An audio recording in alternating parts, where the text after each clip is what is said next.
সাধারণ এক গৃহবধূ, সেখান থেকেই রাজনীতির রাজপথে যাত্রা। দীর্ঘ সময় ধরে আন্দোলন সংগ্রাম আর মানুষের পাশে দাঁড়ানো, এই ছিল তার রাজনৈতিক পথচলার মূল মন্ত্র। ১৯৮৩ সালের ৫ মে ফরিদপুর সফরে আসেন আপসীন নেত্রী বেগম খালেদা জিয়া। তার অনুপ্রেরণাতেই রাজনীতিতে হাতেখড়ি ইয়াসমিন আরা হকের।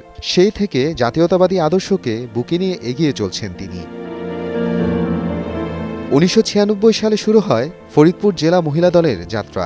প্রতিষ্ঠাতা সভাপতি হিসেবে দায়িত্ব পান ইয়াসমিন আরা হক। বর্তমানে তিনি বিএনপির নির্বাহী কমিটির সদস্য, একই সঙ্গে মহিলা দলের কেন্দ্রীয় কমিটির সহসভাপতি। তবে পথটা সহজ ছিল না। বারবার হামলার শিকার হয়েছেন, মিথ্যা মামলায় যেতে হয়েছে জেলে। তবুও দমে যাননি। সব বাধা পেরিয়ে রাজপথেই থেকেছেন দৃঢ়ভাবে।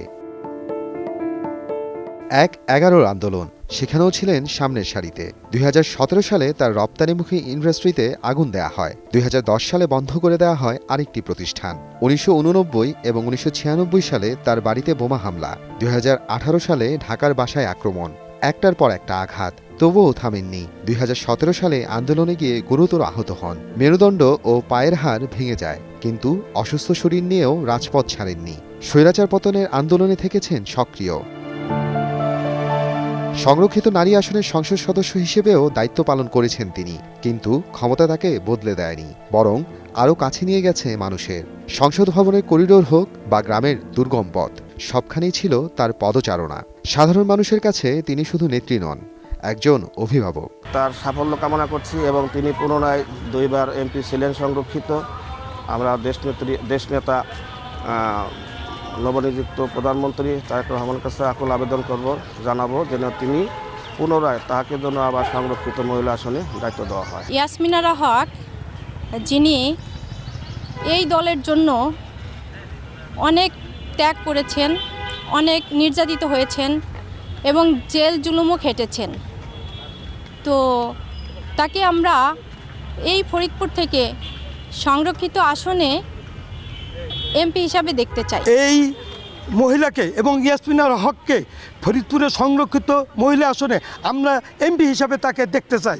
এটাই আমাদের প্রত্যাশা এবং এটাই আমাদের দাবি। ইয়াসমিন আরা হককে সংশ্লিষ্ট এমপি পদে আমরা তাকে দেখতে চাই। দেশের গণতান্ত্রিক স্বার্থ রক্ষায় সে দলের সাথে কাজ করে গেছে এবং বিগত সময়ে তিনি সংরক্ষিত মহিলা আসনের এমপি হিসেবে দায়িত্বরত অবস্থায় ছিলেন। সে অত্যন্ত দক্ষতার সাথে তার দায়িত্ব পালন করে, নিষ্ঠার সাথে। বিভিন্নভাবে উনি এই ফরিদপুরের মহিলাদেরকে সব ব্যাপারে উন্নয়নের কাজে উনি সর্বাত্মকভাবে সহযোগিতা করেছেন।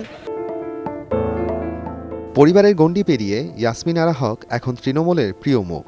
শত বাধা পেরিয়ে যিনি দমে যাননি, সেই লড়াকু নেত্রীকেই আবারও সংসদে দেখতে চায় ফরিদপুরবাসী। তার স্বামী জহিরুল হক শাহজাদা মিয়া ফরিদপুর জেলা বিএনপির সভাপতি হিসেবে ২২ বছরের বেশি সময় ধরে দায়িত্ব পালন করেন। বর্তমানে তিনি বিএনপির চেয়ারপারসনের উপদেষ্টা। সময় সংবাদ, ফরিদপুর।